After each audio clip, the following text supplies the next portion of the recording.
with him, I was actually trying to get him and his wife back together because they had two little kids, and he truly loved his wife so much. And I even went to his ex and said, you got to get together. When I first started doing the work, it was just like, well, don't use words vulnerability and don't use this, because it's kind of sticky. And I just thought, look, we're going to deal with our shit, boys. Like, we've got stuff we bring into the table and we need to be real. Take a girl and a guy, and they fall madly in love and form a family. Sprinkle in some counseling degrees and a doctorate, a dream of transforming relationships as we know it. And 20 years later, we give you power couple Dr. Ray and Jean Ketkodian. And this is Couples Synergy.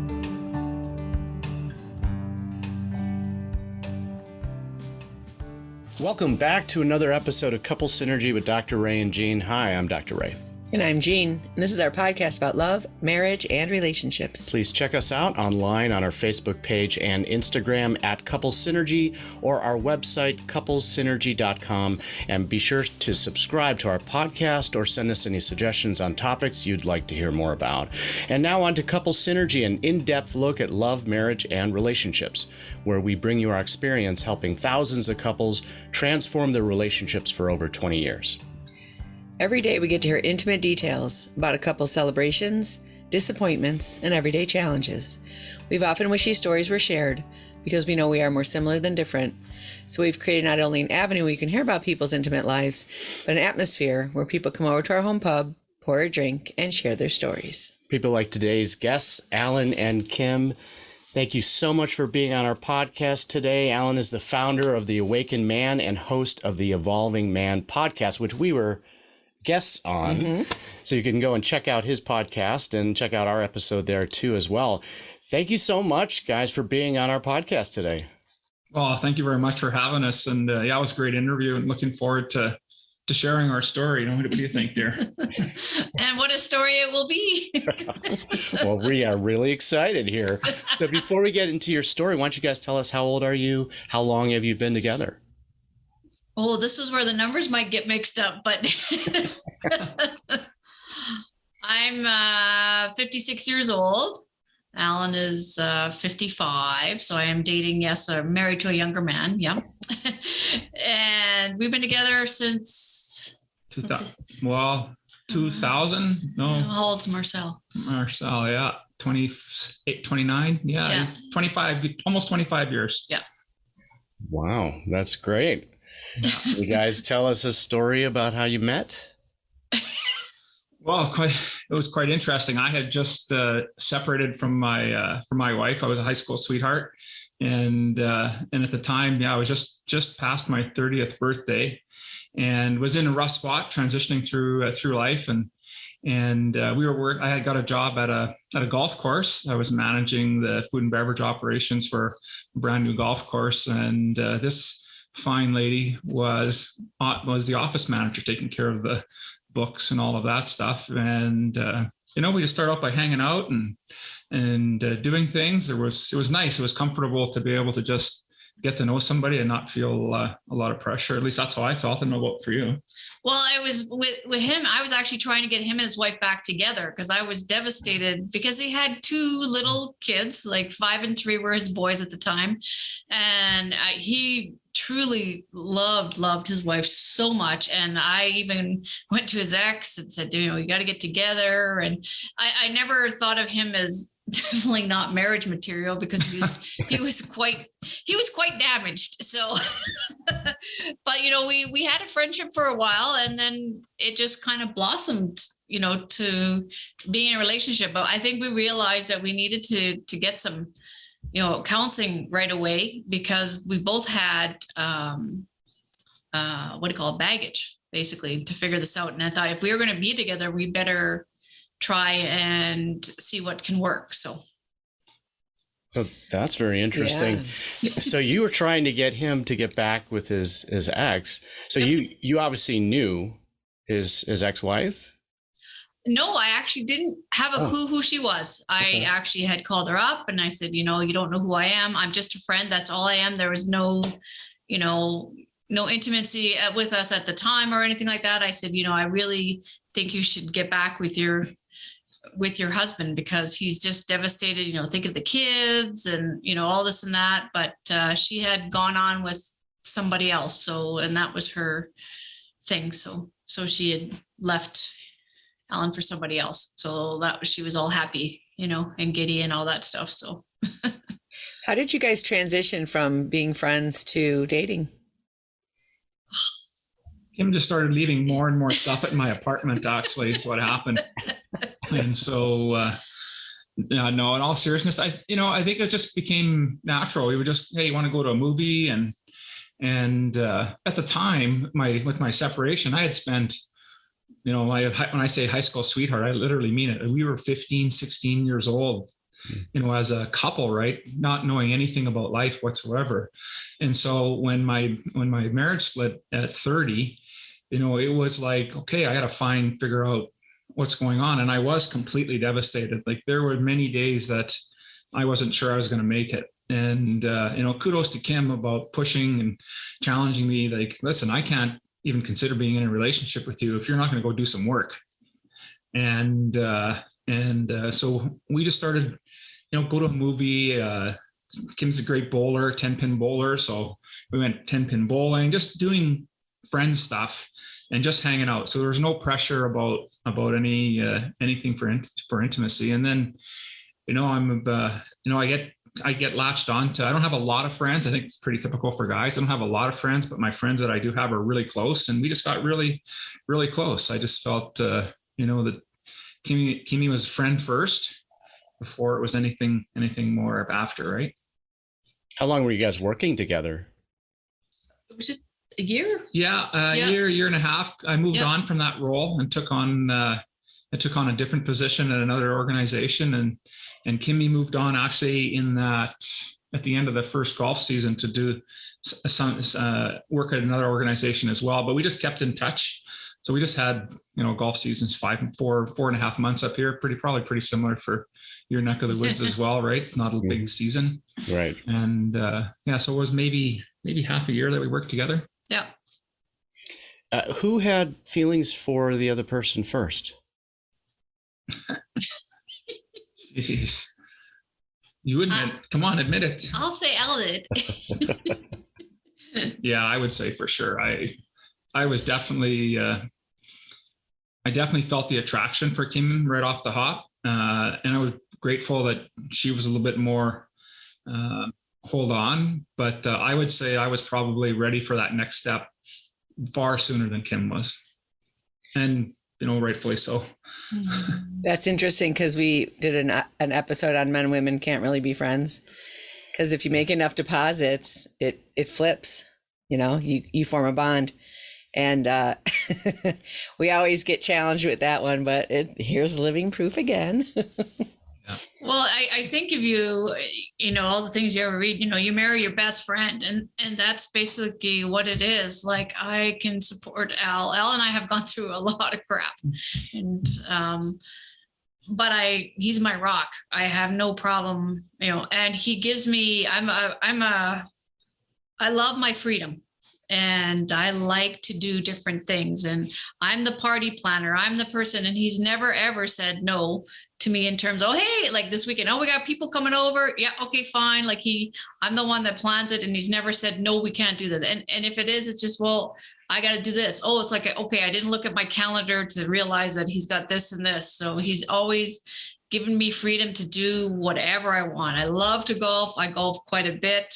In the summertime, he's a golf widow. It's usually the other way around. And then gardening and stuff like that. So, yeah.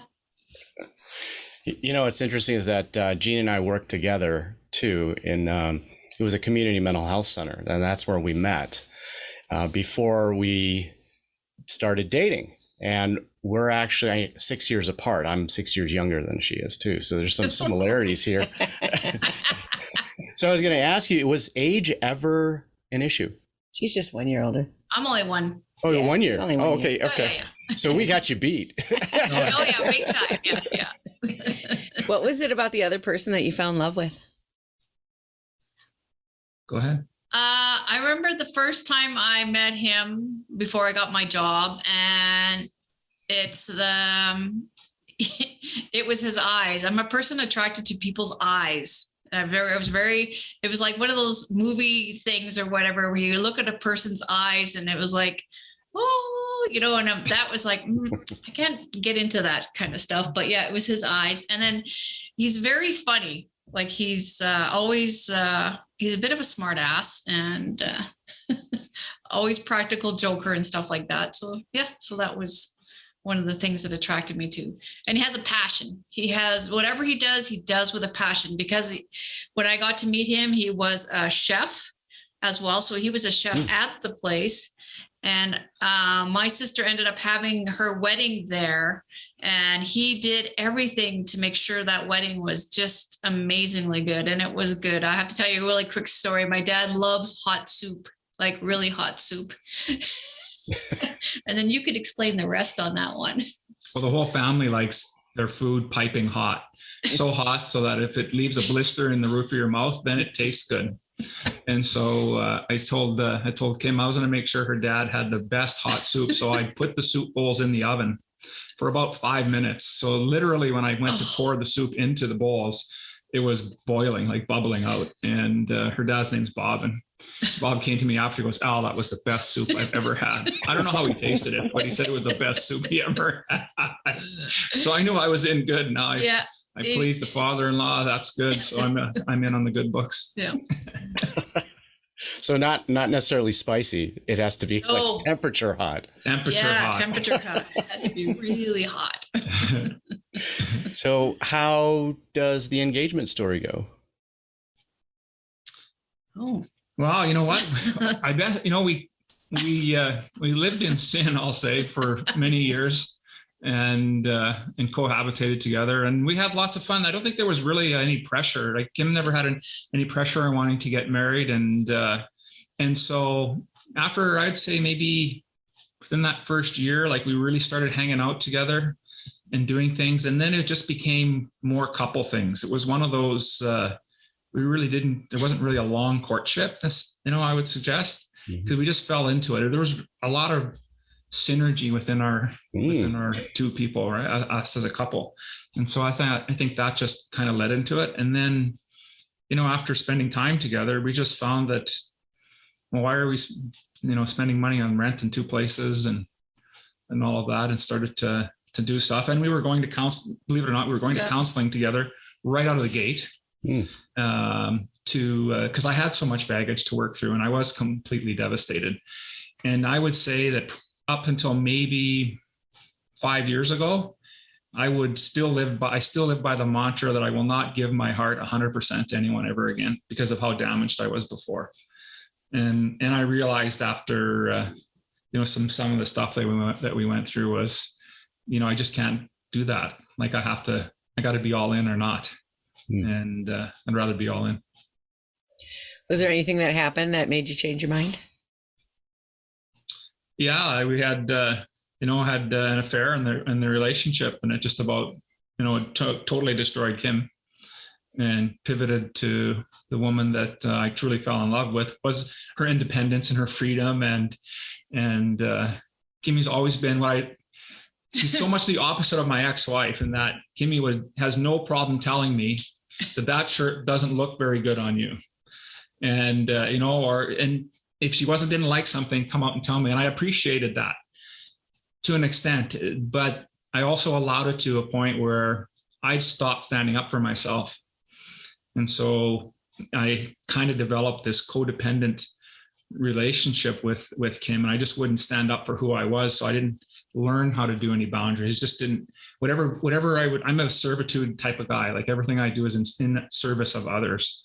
And so I lost myself. And because I didn't know how to be in the relationship, I did something that really hurt our marriage. And, Kimmy says that I'm the rock, but really she's the rock. Because we wouldn't be sitting here doing this podcast with you today had she not had the foresight to be able to stick it out and allow me to do the work and allow us to do some healing to get to this place.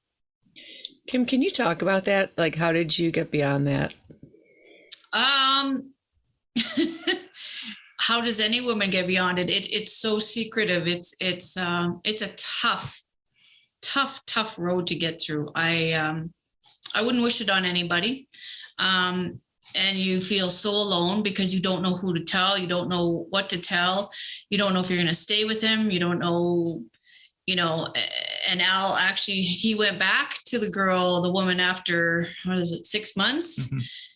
And I was just sick. Like but I had to trust that, I knew he was good. I also have to take responsibility for some of that stuff myself. So I knew that I had to be responsible. I'm not the most caring and loving, touchy person. I am, like he says, I am very, very independent. And that's a very strong fault. So I've been learning myself to try and be more, what would you say?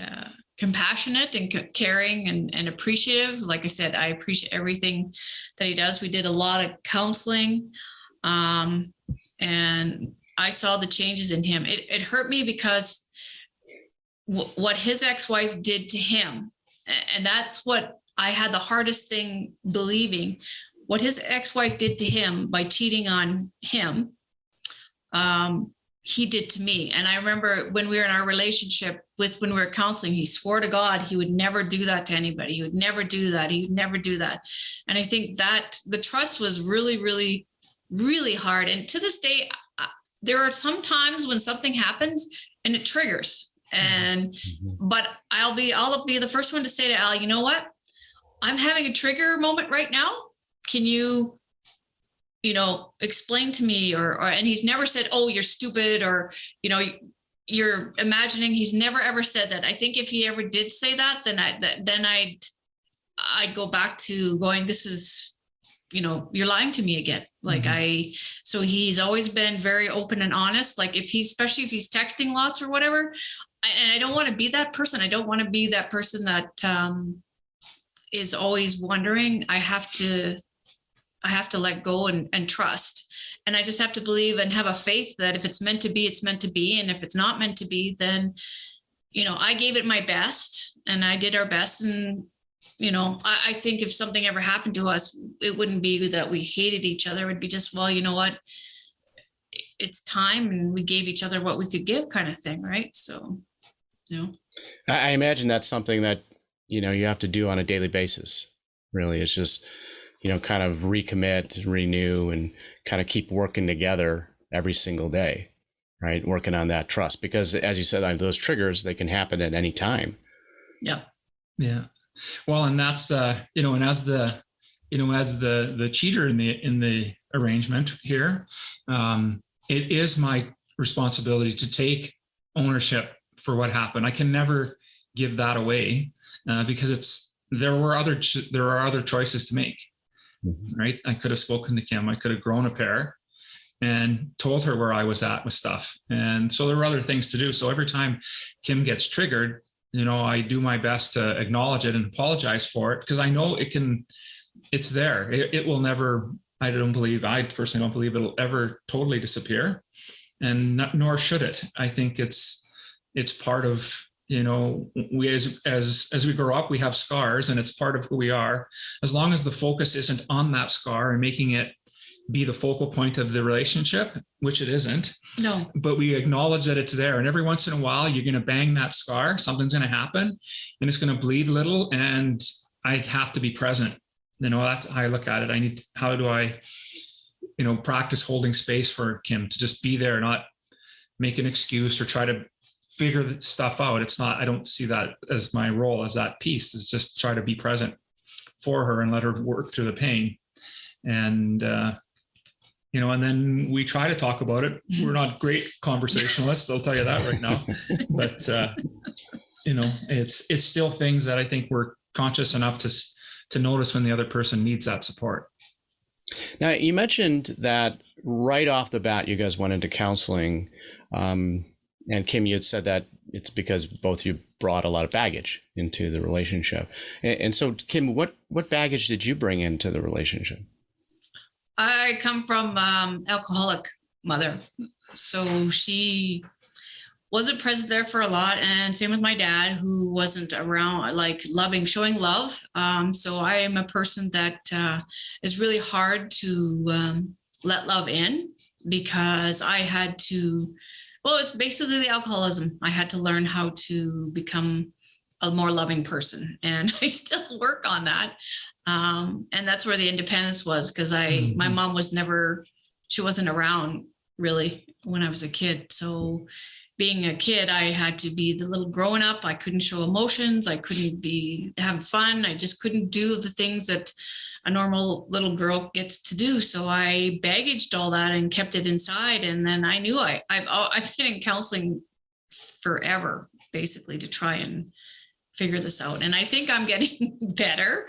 But yeah, I didn't want the baggage of, and I knew with how much he loved his ex, that I thought, oh, if this is going to work, we have to do some form of counseling, because, there were lots of times that we in our fights, I'd say, I'm not Carrie, because he was, unfortunately, because of who I am, I worked in a very male dominant field in all my other previous jobs. I worked at golf courses in the golf, in the pro shop. I worked at an audiovisual company, which definitely is male dominated. So I had more male friends than I did females. And I used to say to them, well, I didn't, every one of them, because they're a guy friend. I had a lot of male friends, and it was hard for him to trust me on that. So yeah, so we had to get through that.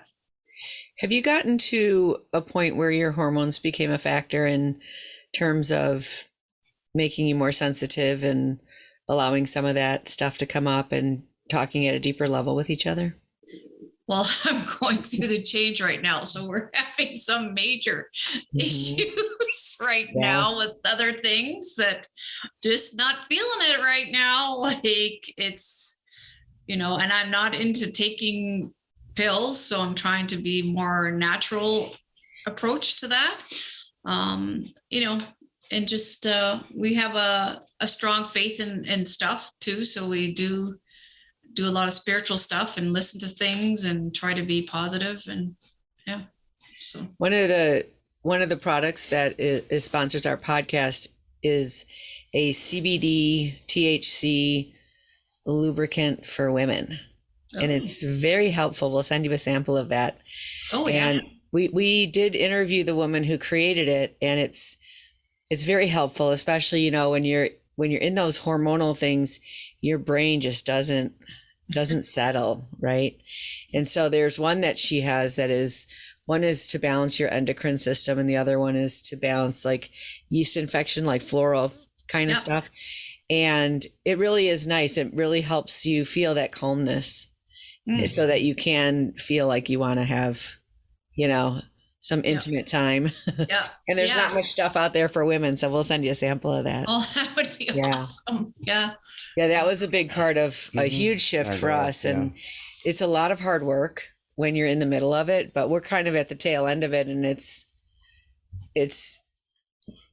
done an incredible thing in our relationship to really merge us together. And it's, the work is worth it. It's really wonderful. How many years did you go through this? I'm just starting right now, and I'm like, oh, I hear horror stories. Yeah. Like 51 to 54 was probably, maybe 53 was probably the hardest. A nightmare. And then I found, I also didn't, want to take any hormonal stuff. And I found this supplement that really helped. It helped with the thinking and all the stuff. And I always explained it as it's like everything that you experienced in puberty is coming up for healing in your reverse puberty. Yeah. And what do you always say that the guy is the sum total? Well, the guy is the sum total of all the pain that she has experienced in her life. It's like you feel like you are paying the bill, for every hurt that a man has caused, in her life. And I mean, including your own hurt that you've caused as well. And it is true. And we found that couples that are kind of in this stage of their relationship is kind of a forging right? And it's really about getting all that impurities, out of the relationship, impurities that came into the relationship from the past, and impurities that were, produced during the relationship. And now it's this not only hormonal, but it's this emotional, mental, spiritual kind of forging that is happening, right? Yeah, there's not a lot of people talking about it, and there's an awful lot of people miserable with it. We created a home study course just to kind of map out that journey, and a lot of great things came out of it, but I always felt like it was like, morphing into the Hulk. You're just and then you come back and you're like, oh, why do my clothes not fit? Like the Hulk's all in his, or what's the other guy's name? Bruce Banner. When he gets back to being Banner, he's like, what happened? Yeah. Well, and then COVID hasn't helped too, because now you're like, I'm seeing him every freaking day. Like, seriously, I'm independent. And now it's like, just, go home, go to work one day, please, if you can, because I need my space. And in the wintertime, it's even worse. So I go down in the basement and do my crafts and painting and stuff like that. And he stays up here. But yeah, we get together at 9:00. That's our shutdown time. And watch some TV. Well, it's not a surprise that couples who are with each other for a very long time and they get to this forging place, they either forge through it and they create a stronger bond, or they go their separate ways. They don't do the work. And that's where you see couples where their kids are now in college, they're empty nesters, and then, they get a divorce. Yeah. It's because they're not doing that work. And many times, their entire lives have been filled with distractions where they're focused on the kids and they're focused on, work and career and paying the bills and everything. And then now it's just the two of them. And so when you mentioned COVID has really kind of incubated a lot of couples, and it brings a lot of those issues to the surface, and either couples are working through it or they're not. Yeah. How was it with the kids integrating that and becoming a family? Well, because we had, Al had the boys, and so we didn't, because of him being a chef in his younger years when we were going together, we didn't get the kids a lot because he was always working every holiday, every weekend. So we got them very sporadically. And, there were two boys, and I used to say to him, I'm like, oh my God, why couldn't you have had girls? Because they come and were just a ball of energy. I was exhausted after the weekend, but I love, as I get older, I'm like, oh, thank God you had boys, because I don't think I could deal with the drama of having girls. So it worked out for us. And yeah, that was one thing. If I could turn back the clock, it would have been to find that time to spend more time with my boys. We were about once a month, see them for the weekend through most of our time together. And so, you can't take back time, obviously. So it's kind of, I'm at that age where now cats in the cradle makes a lot of sense to me. Yeah. Right. And so, and I see my youngest son doing similar things that I did, right? Hardly calls and says, we live in the same city. My parents live in another province, 8 hours away from us. So, there's still the phone call, but we're just not that. My family's never been that close and connected. And I don't necessarily think that. Well, I think your family was fairly close, because your two sisters, you and your sister, always hung out. Her parents always took them together. I'm the oldest of 5, but we didn't really connect and bond as a family until we moved back into the city, and we were 3 blocks away from her dad. Mm-hmm. And so he was always here all the time. And, I got back into the things that I was a kid, the Sunday dinner with grandma and grandpa, but it was with her dad, right? Bobby, you want to come over for something to eat? Yeah, no problem. Yeah. I don't even know why I'm making the call. Just show up here at 6:00, when it's on. But he liked that invite. He liked to be welcome to us. Right. And it really, we really grew close together, but with my kids, we just never, they just weren't that large a part of it. And it's embarrassing to say, but it's the truth, right? That's just the way we chose to I was choosing my career and the decisions I was making at the time. But at that time, though, you have to take credit that at the time, though, his wife ended up making him, well, not making him, but he had to claim bankruptcy. So he had lost his house, he had lost his car, he had lost everything. And then now he had to work to gain it all back. So, that was what his goal was he's always been driven to work. I hate to say it, maybe he's probably a bit of a workaholic, but yeah, when he lost everything, he didn't unfortunately have time for the kids. And then the guy that she was with,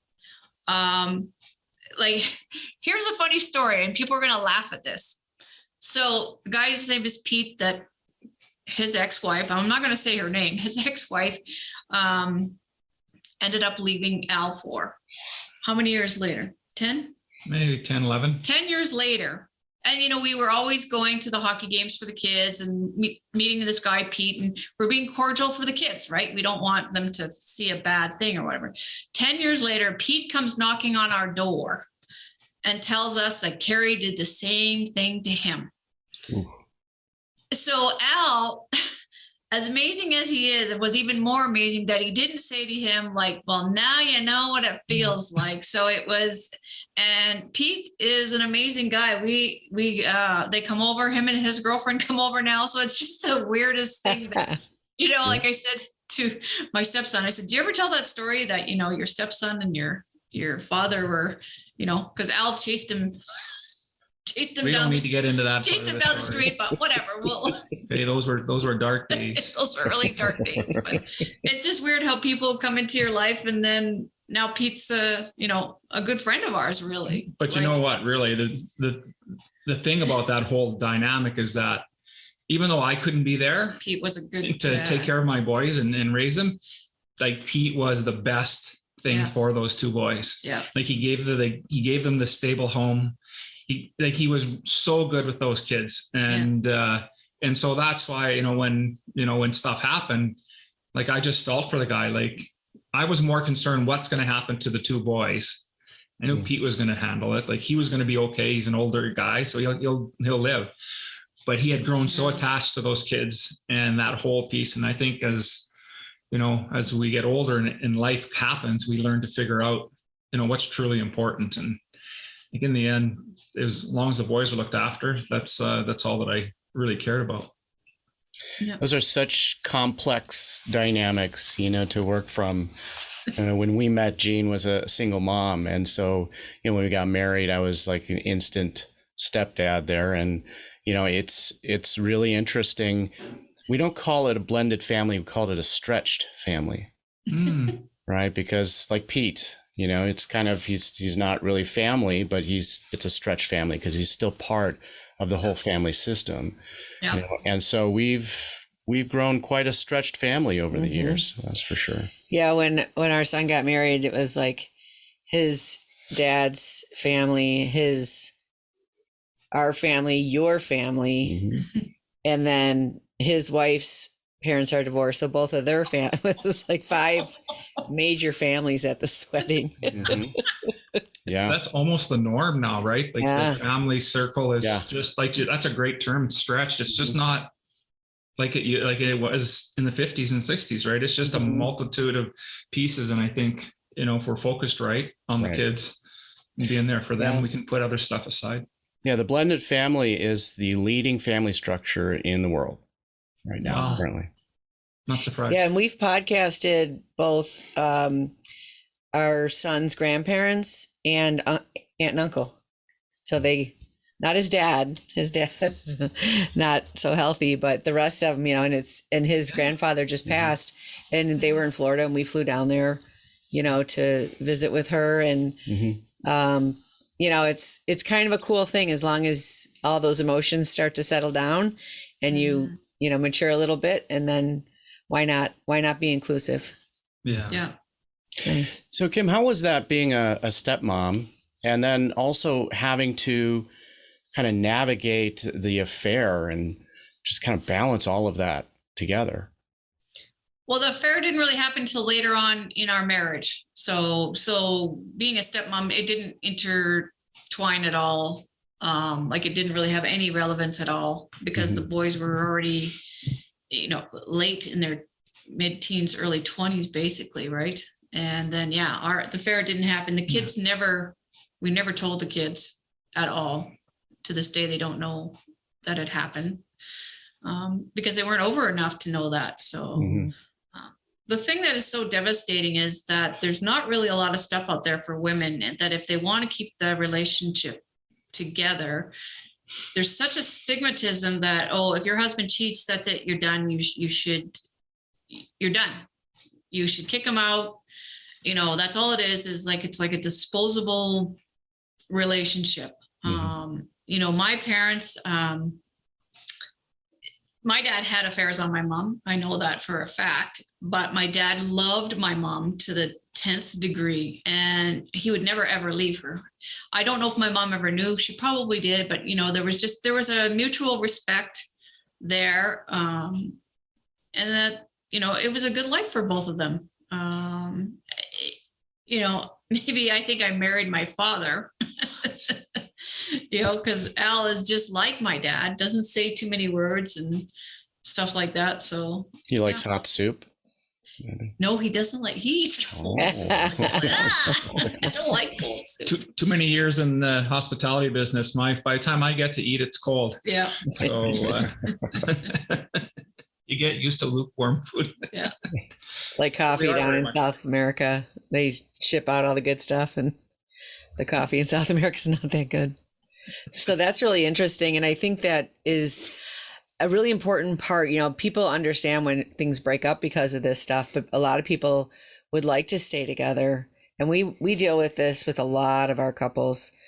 I mean, the majority of them are not dealing with an affair, but plenty of them are.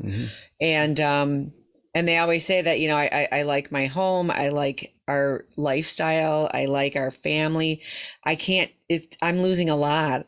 I would be in a different financial bracket, everything. And there's a lot of reasons to hang on. And I think it's a little different when it's the guy that cheats than the woman. Women are typically already done and looking for that emotional connection, where guys are looking for, don't reject me, but I love my wife kind of stuff. Yeah, so 100%. Yeah. Has the affair, have you found some benefits to your relationship from going something like that?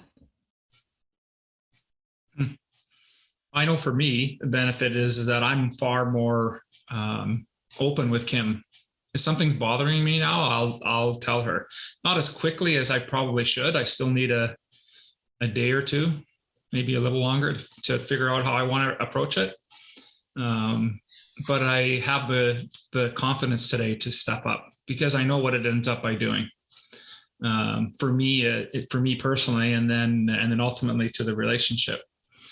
So I know that whole part of it has really helped me be more present and not be a doormat, because I don't blame Kim for that. I trained our relationship to be that way. I said, Kimmy, this is how you play with me, right? You tell me whatever you want, say whatever you want. And I might challenge it once, but then I'll back off, because my favorite line used to be, well, what's it going to mean in a year from now? That, or is this the hill I'm going to die on? Well, that ends up by being a cop out. That's okay. If you're truly going to, use it in its proper context, but I was using it as a cop out. Now I don't have to deal with the tension. And I think we've never really argued.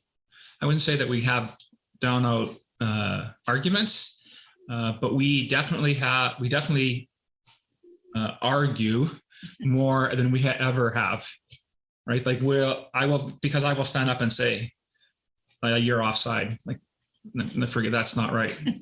And then, we have our little get together and but at least it's out in the open. So it's still something we got to work on for sure. It's still, learning to do different things. And, it's not easy. It's a constantly working. And I think for me, it was being more compassionate and more caring. And I'm still working on that. Like I'm very, very independent, which really drives me crazy sometimes, that because I'll do everything on my own, but Al tries to help me as much. We did the 5 love languages. So it's pretty funny. What he wants and what I want are like totally off at the ends of the different scales. So I have to try and remember, oh yeah, he needs his hugging. He needs to be kissed. He needs to be held. And I'm like, totally, that's like right at the bottom, especially now with going through menopause. It's like, don't touch me.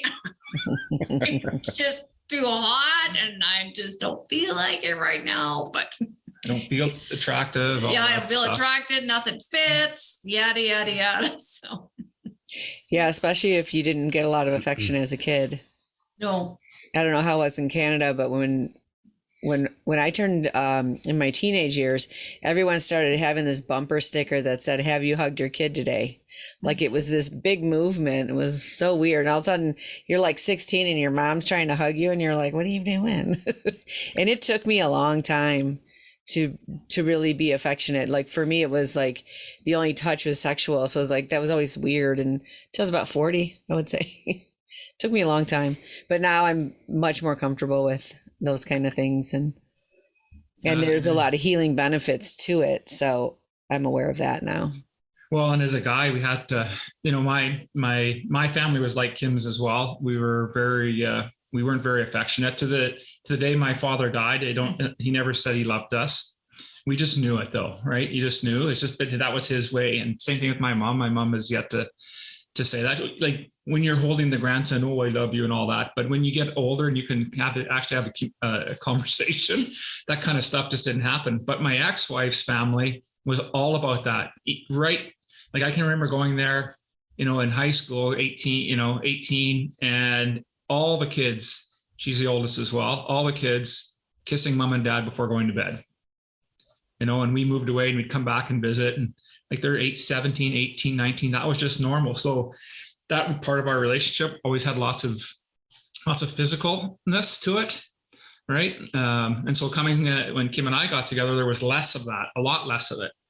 And so it was part of my makeup, but I have to learn, and I still work on it, need to learn that when it's physicalness, it doesn't need to lead to the next step. Okay. Stay on first base, Al.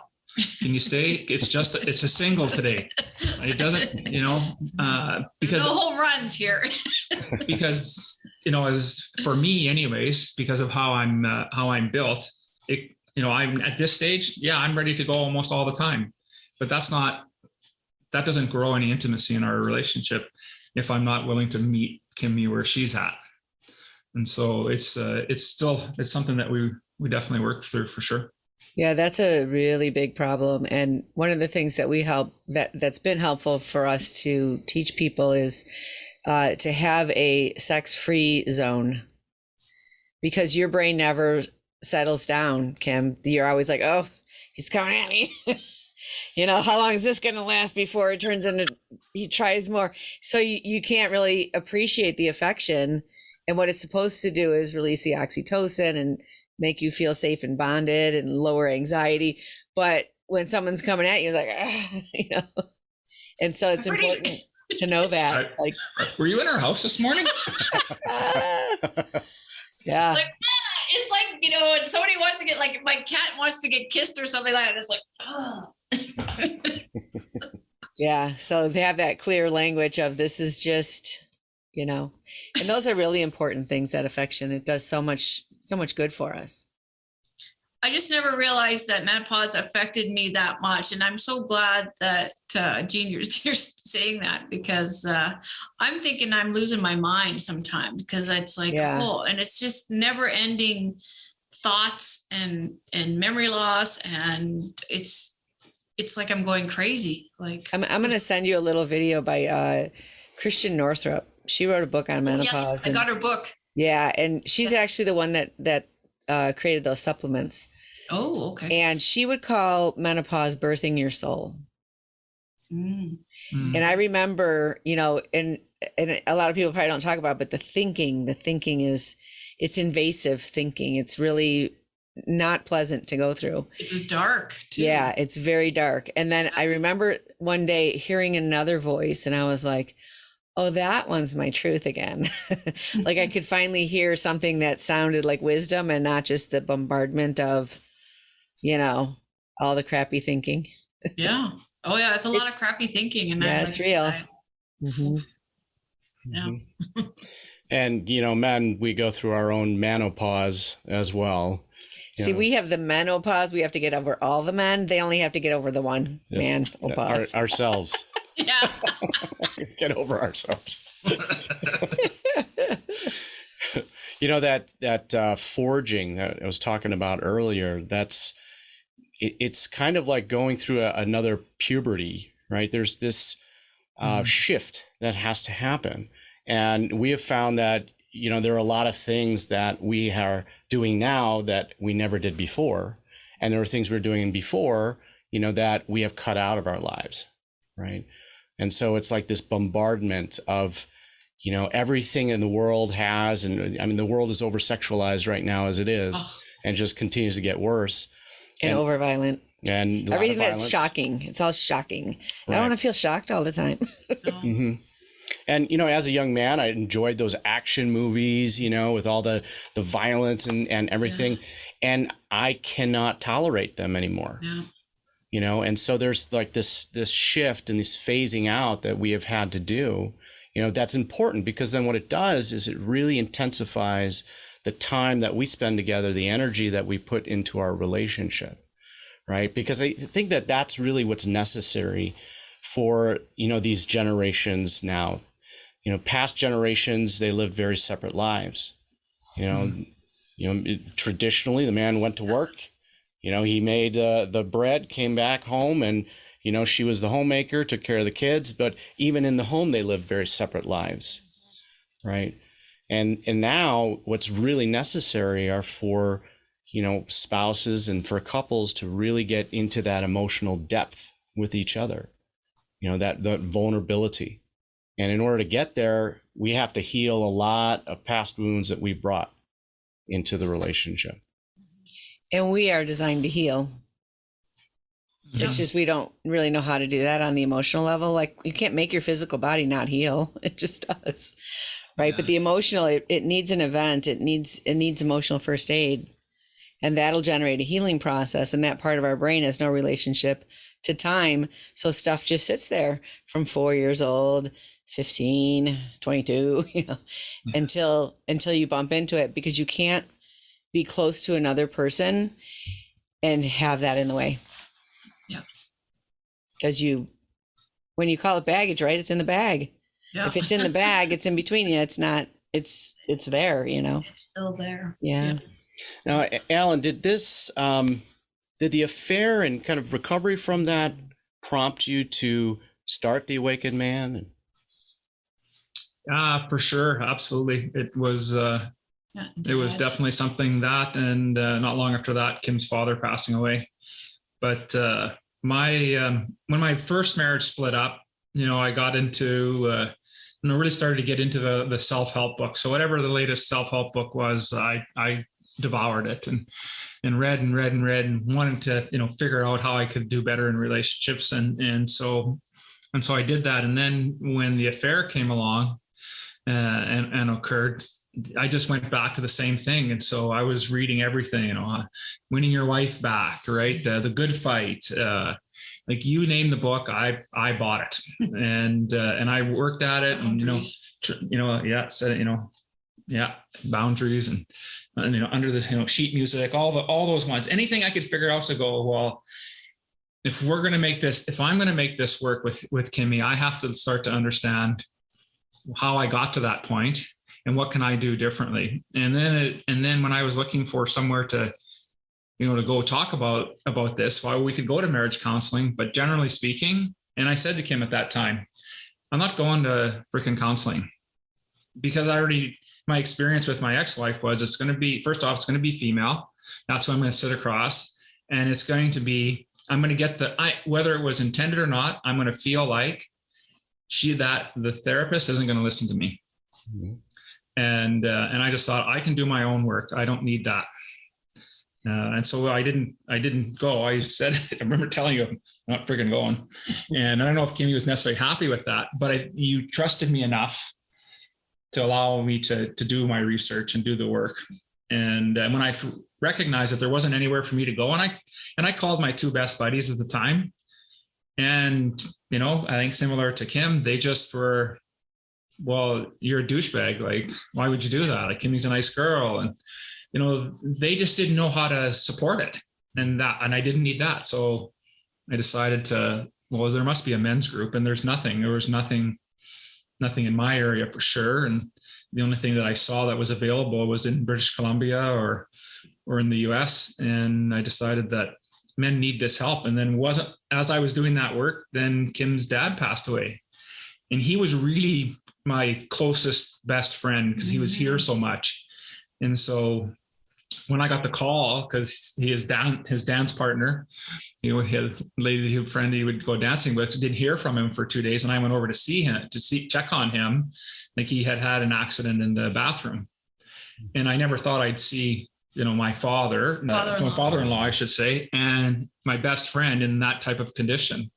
And again, I was just in the same spot. Well, who do I go talk to? You know, it's hard to explain my loss.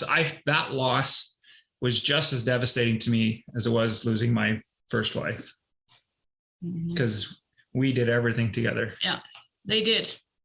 I think a part of the reason why I did stay and wanted to work it out was for my dad, because I knew my dad loved Alan like a son. Like, they did everything together. They went away together.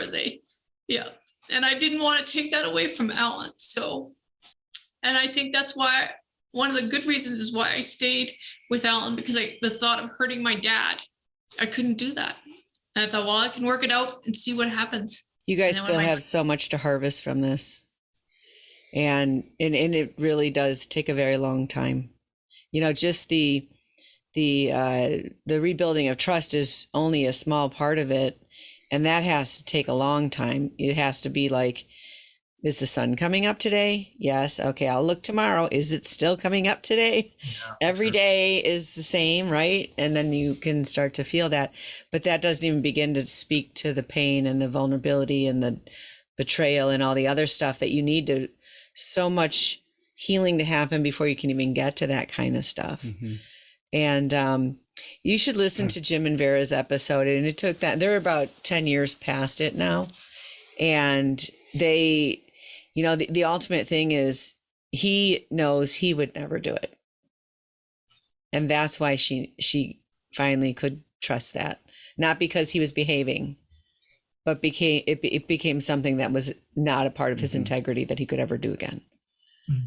And keep working at it. There's such a gift in it. It's odd to say that, but when a relationship has a lot of imbalance in it, sometimes that's a truthful thing is, hey, we're not in a relationship anymore, so I'm over here, which is sad to say.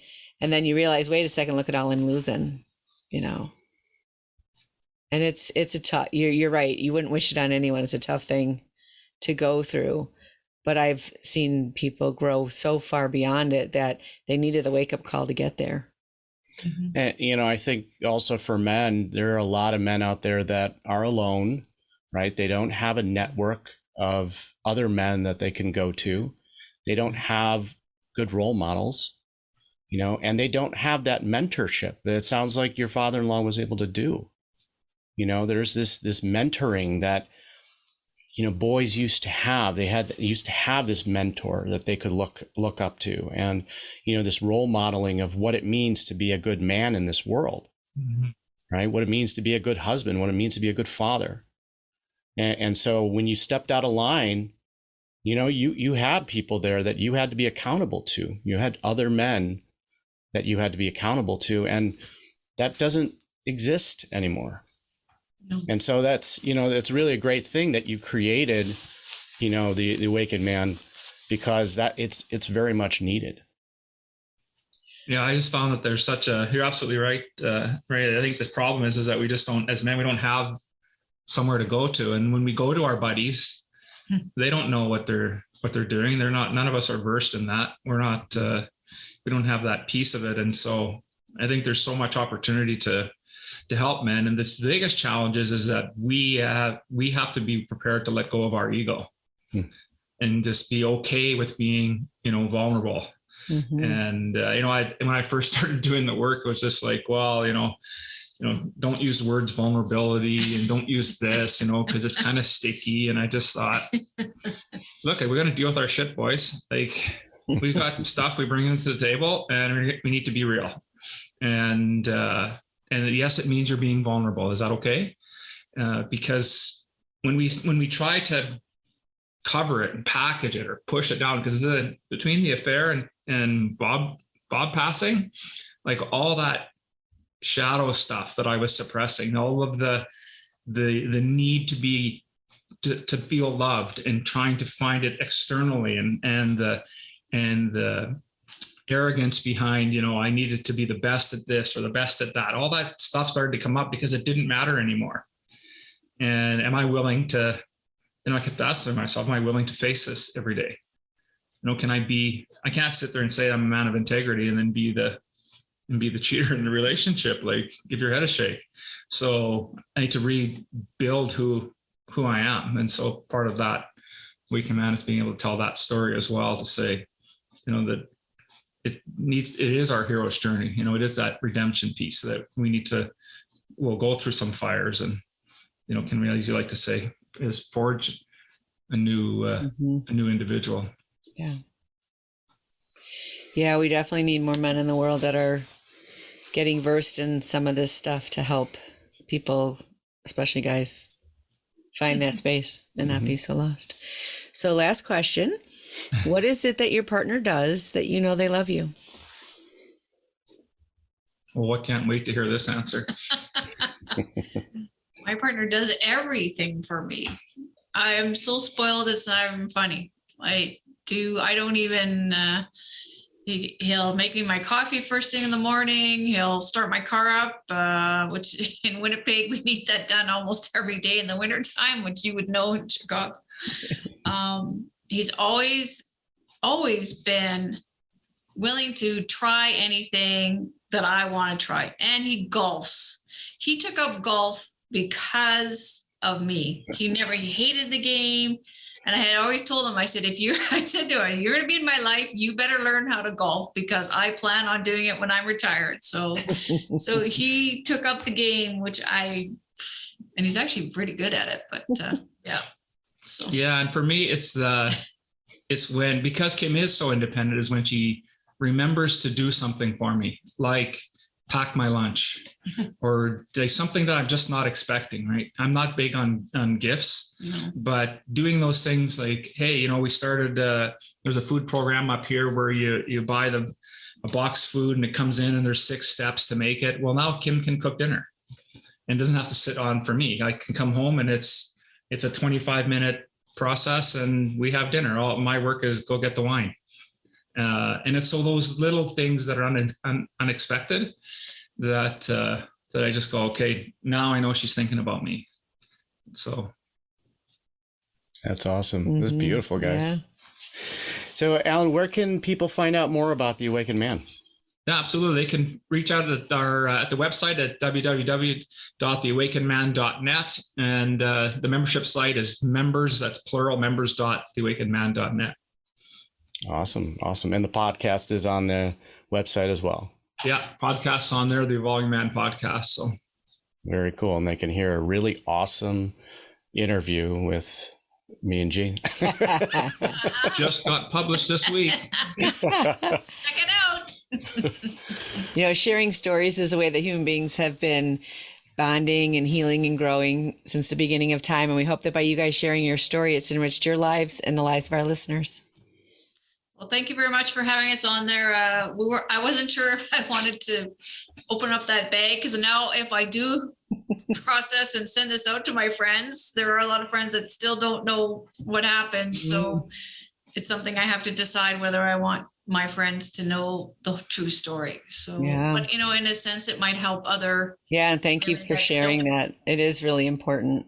Absolutely. Well, we hope to see you guys again or talk to you. Absolutely. Kim and Alain, thank you so much for being on the show. And we want to wholeheartedly thank all of our listeners for joining us on Couples Synergy today. Our passion is in helping couples and people have happy and healthy relationships. And this podcast gives us a fun way of bringing our knowledge and expertise to you, our listeners. For all of you listening, please subscribe to our podcast and please leave us a review. If you have any more questions, comments, or topic suggestions, please email us at contact@couplessynergy.com. For more information about Couples Synergy and our programs such as the Home Study Course Relationship 101, the Couples Weekend Intensive, and our premier coaching program called Couple to Couple, look us up online at couplessynergy.com. And if you know someone who can benefit from this episode, please download it and share it. And thank you for listening. Until next time, synergize your life and synergize your love. You have been listening to Couple Synergy with Dr. Ray and Jean Ketkodian. Couple Synergy was recorded, edited, and produced by Dr. Ray and Jean Ketkodian. Voiceover and music entitled Breathe and Let Go was recorded and composed by Gina Gonzalez.